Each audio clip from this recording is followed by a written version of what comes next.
Matteo Salvini has been accused of colluding with Vladimir Putin to collapse the Italian government in order to bring his populist anti-EU party into power.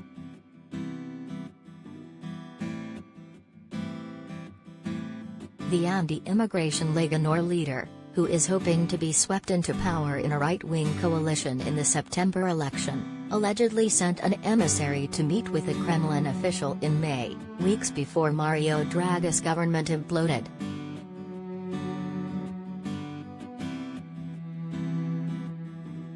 Putin's foreign ministry official Oleg Kostyukov asked Salvini's representative Antonio Capuan if his ministers are willing to resign from the Draghi government, according to intelligence documents seen by Italian news outlet La Stampa.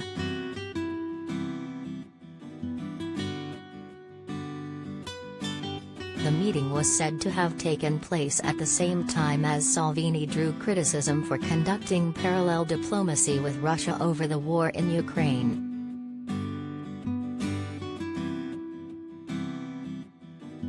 Last Thursday, Draghi, an internationally respected 74-year-old, formally handed in his resignation after failing to bring together a fractious coalition, with the Lega Nord one of three parties snubbing a confidence vote.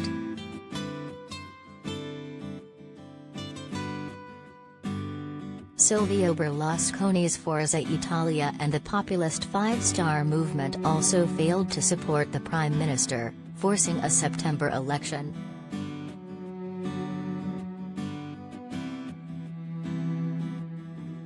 An investigation by Bellingcat in 2019 discovered Salvini frequently traveled to Moscow for meetings over payments worth millions of pounds to fund his party.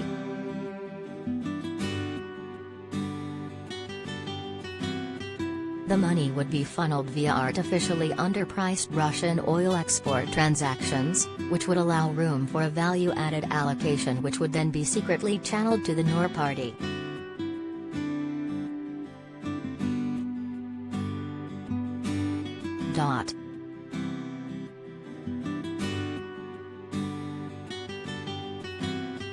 He told Radio 24, "Nonsense. I worked for peace, to stop the war.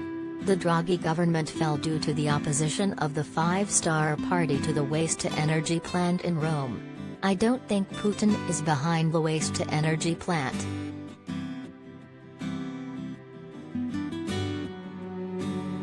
International politics is independent of governments. We are pro-Europeans and Atlanticists, but this does not mean not wanting good relations with Putin.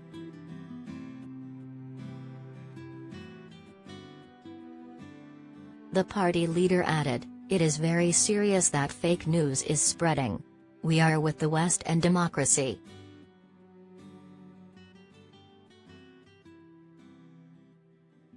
Party Cabinet Secretary Franco Gabrielli also played down the damning allegations, saying they are devoid of any foundation.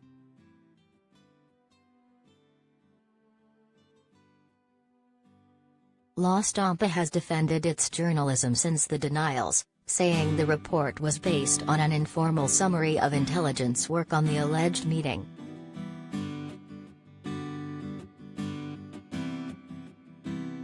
Politicians have urged Parliament to call an urgent debate on the issue, with some describing it as disturbing and very serious.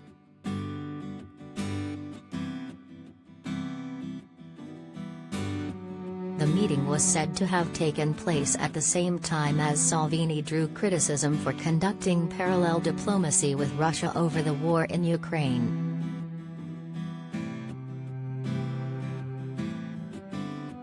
He planned a trip to Moscow ostensibly for peace talks, with flights bought by the Russian embassy, an arrangement his team insists was only done due to difficulties circumventing EU sanctions.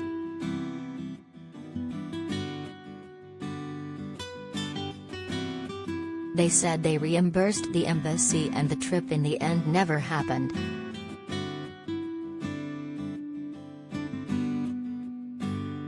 Foreign Minister Luigi Di Maio on Thursday condemned this attempt by the Russian side to have the League minister withdraw from Draghi's government.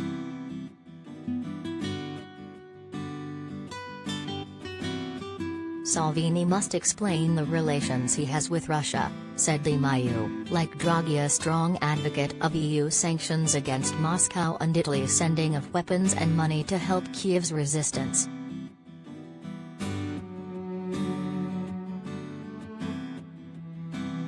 Enrico Letta, leader of the center-left Democratic Party, also said the ties between Salvini and Russia were concerning.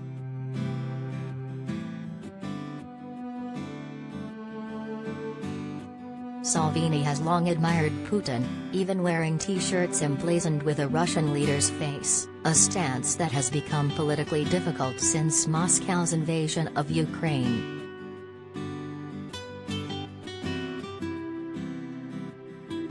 One of his election allies, Berlusconi, is also a personal friend of Putin, although their coalition partner Giorgia Meloni, who leads the far-right Brothers of Italy and is currently leading opinion polls, has strongly criticized Russian aggression.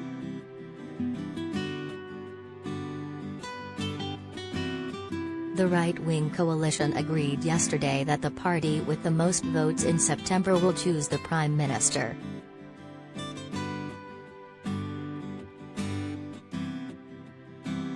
Polls currently suggest the alliance is well placed to win the ballot.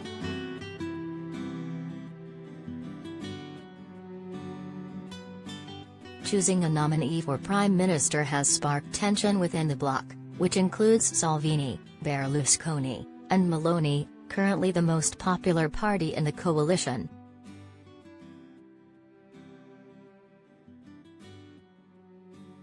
Italian newspapers have reported that Berlusconi worried that the prospect of Meloni taking power would deter moderate voters, given her party's post-fascist roots.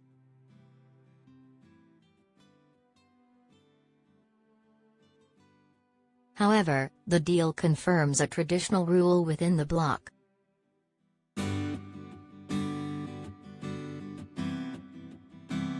The coalition will propose to the President of the Republic as premier the person indicated by the party with the most votes, the center-right parties said in a statement after a meeting of their leaders.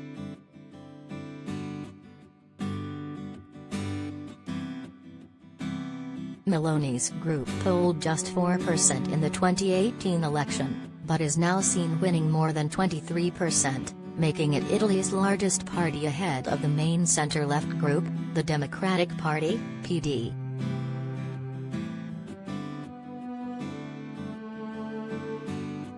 In the event of victory, Meloni could also indicate someone else from her camp if she wanted.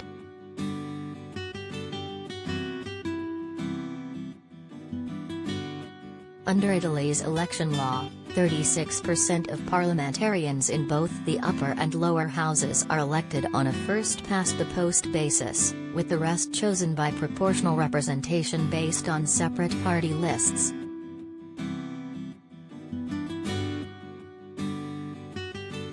This mixed system benefits parties that form alliances to avoid diluting support for their political family.